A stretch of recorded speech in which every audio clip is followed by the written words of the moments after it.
पता है कि अदलिया के हवाले से जजेस ने जो खत लिखा है, आज प्राइम मिनिस्टर साहब ने भी मुलाकात की है, इसके ऊपर एक कमीशन भी बना है, क्या कहेंगी इसके ऊपर?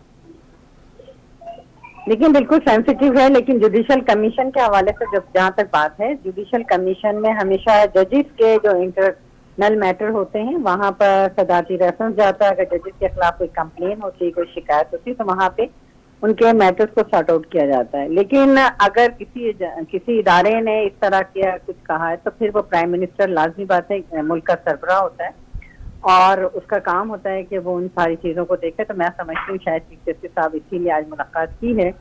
और इससे पहले भी आपको याद होगा कि जब शौकत सिद्दीकी साहब का हुआ था, तो उन्होंने जब इस तरह की कोई कंप्लेन नाम लेके की थी, इन्होंने तो कोई नाम नहीं लिया, एक मकसूदे के ऊपर ये एप्लीकेशन है। लेकिन आपको याद होगा कि शौकत सिद्दीकी साहब जब चीफ जस्टिस हाई कोर्ट थे इस्लामाबाद, तो उन्होंने जो कंप्लेन की थी तो उन्होंने नाम लेके कहा था कि जनरल फैज आए थे, उन्होंने मुझे ऐसा कहा, मुझे ऐसे कहा कि इनके खिलाफ ये केस करना है और उनके खिलाफ ये फैसला देना है। लेकिन आपने देखा कि उस वक्त की हुकूमत उनके खिलाफ रेफरेंस भेजा प्रेसिडेंशियल और उनको फारिग कर दिया गया उधर से। तो इस तरह नहीं होना चाहिए। और अगर इस तरह की कंप्लेन है तो इनको बाकायदा जो है रिटर्न ना सिर्फ चीफ ऑफ आर्मी स्टाफ को देना चाहिए था, अगर किसी इदारे उनकी इन्वॉल्वमेंट है, और इसी तरह प्राइम मिनिस्टर को देना चाहिए था। ठीक है, चीफ जस्टिस साहब को दी है तो चीफ जस्टिस साहब उस मैटर को सॉर्ट आउट कर रहे हैं। शादा साहबा, आप भी नहीं भूली, मैं भी नहीं भूला वो वक्त।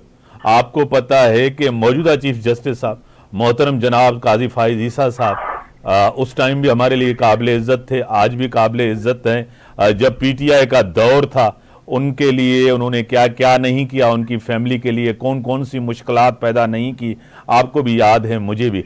आज पीटीआई के लोग कह रहे हैं कि हम अदलिया की आज़ादी के लिए जद्दोजहद करेंगे, क्या कहेंगी? देखिए, मैंने ये जो जहाँ शौकत सिद्दीकी साहब का रेफरेंस दिया, इसके बाद हमें याद है कि काजी फायदा के खिलाफ जो रेफरेंस प्रेसिडेंशियल रेफरेंस दायर हुआ, उसमें हमें याद है कि क्या क्या हुआ। उनकी मिसिस को किस तरीके से थ्रेट किया गया, इन्हें किया गया, बाकायदा ट्रोलिंग की गई।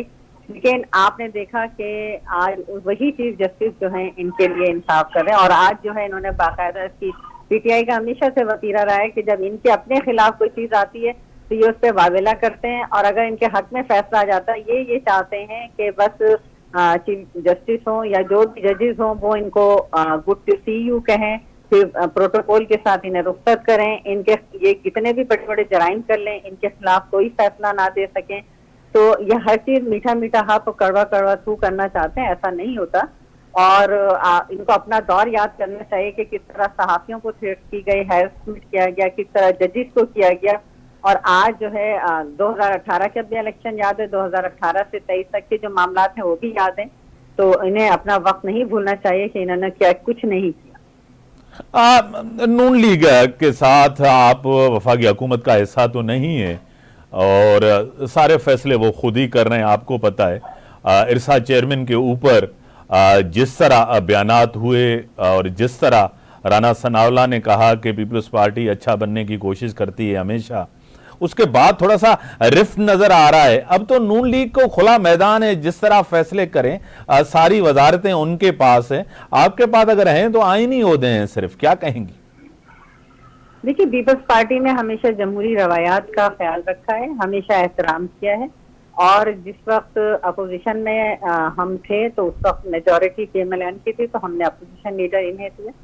जब हम vote of no confidence People's Party की जद्दोजहद से आया, लेकिन उसके बावजूद हमने प्राइम मिनिस्टर, चूंकि मेजोरिटी में थे, इन्हें दिया। और अब भी ये मेजोरिटी में हमने एहतराम किया और प्राइम मिनिस्टरशिप को के लिए इन्हें नॉमिनेट किया और हमने वोट भी दिया। और जहां तक रही बात कैबिनेट में शामिल होने की, तो बिल्कुल हम नहीं हो सकते क्योंकि ये मेजोरिटी में है। अब इन्हें हक इख्तियार है, कर रहे हैं इख्तियार। और हाँ, गलत बात ना पहले कभी बर्दाश्त हुई है ना आप करेंगे। इरसा की चेयरमैन का मामला था, हमने असेंबली में उठाया, CM सिंध ने उठाया, और ये बहुत अच्छी बात है कि वजीर आजम साहब ने एहतराम किया और अपना फैसला वापस लिया, ये बहुत खुशाइन बात है। लेकिन ये कि बिल्कुल आईने ओहदे हमारे पास हैं, लेकिन हम कैबिनेट का हिस्सा ना बनना चाहते हैं, क्योंकि कल हम ये नहीं चाहते कि पीपल्स पार्टी जो असूलों की सियासत करती है वो इनके किसी फैसले में हाइल हो या ये कोई गलती करें तो हम उससे जाहिर है हमें आवाज उठानी, तो उसके ऊपर